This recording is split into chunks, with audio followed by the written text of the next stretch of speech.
محبوب خدا امام الانبیاء علیہ الصلاۃ والسلام کا وصال شریف کے بعد اہل بیت اطہار نے حضرت مولا علی شیر خدا حضرت ابن عباس رضی اللہ تعالیٰ عنہ نے غسل دیا۔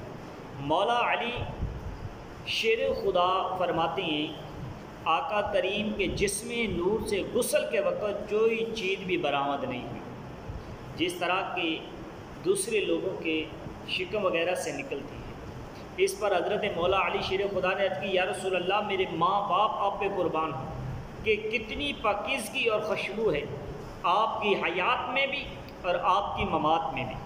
اور محبوب خدا مصطفیٰ کریم کو 3 مرتبہ پاک و صاف پانی، بیری کے پتے، کافور کے پانی سے غسل دیا گیا۔ اور مولا علی شیر خدا فرمایا کہ بے غرض کے ساتھ مشکیزے سے پانی سے غسل دیا گیا۔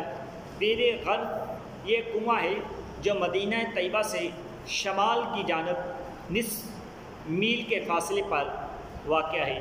اس کنویں کا پانی آقا کریم محبوب علیہ الصلوۃ والسلام نے پیا تھا اور اس پانی سے وضو بھی کیا تھا، اور وضو کے باقی پانی کو اس کنویں میں ڈال دیا گیا تھا۔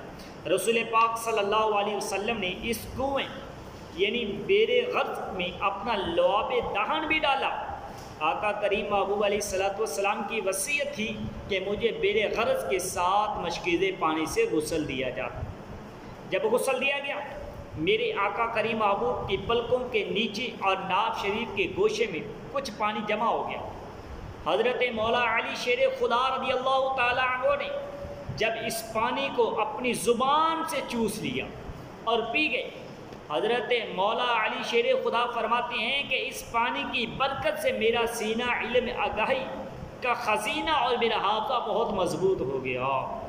ایمان والو، صحابہ کرام کا ایمان اور عقیدہ ملاحظہ فرمائیے کہ محبوب خدا مصطفیٰ جان رحمت صلی اللہ علیہ وسلم کو فائدہ دینے والے، فیض و برکات پہنچنے والا تو جانتے ہی جانتے ہیں، ان کا ایمان و عقیدہ تو یہ بھی تھا میرے کریم آقا علیہ الصلوۃ والسلام کے جسم پاک سے جو پانی لگ گیا ہے وہ بھی فیض بخش اور فائدہ دینے والا ہے۔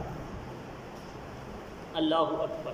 دیکھیے میرے آقا علیہ الصلوۃ والسلام کے دیوانوں، میرے نبی کے شمع روشن کے پروانوں، صحابہ کرام علیہ رضوان کا کیسا عقیدہ تھا کہ ان کو یہ نظریہ تھا، ان کا عقیدہ تھا۔ لوگ کہتے ہیں کہ عشق، میں کہنا چاہتا ہوں کہ جو عشق ہوتا ہے یہ کتابوں سے پڑھا نہیں جاتا، عشق ہو جاتا ہے۔ عشق پھر کتابوں سے دلیلیں نہیں ڈھونڈتا۔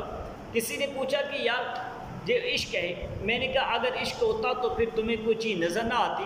اگر واقعی تم کوئی ایسی دلیل پوچھنا چاہتے ہو تو پھر پوچھو سیدنا صدیق اکبر سے، جا کے پوچھو عمر فاروق اعظم سے، انہوں نے کس نظریے سے کون سی کتاب میں پڑھا تھا کہ جب محبوب وضو کرے تو وضو کا پانی ہاتھ میں اٹھائے اپنے چہرے پہ مل لے، کوئی اپنے جسم پہ مل رہا ہے۔ یہ کون سی کتاب میں لکھا تھا کہ رب کریم نے اپنے قرآن میں ارشاد فرمایا، نانا محبوب نے بھی نہیں فرمایا، خالق کائنات نے بھی نہیں فرمایا۔ فرمایا یہ کتابوں میں نہیں پڑھا جاتا، یہ کتابوں سے نہیں عشق ہوتا، عشق ہوتا ہے تو دل سے ہوتا ہے۔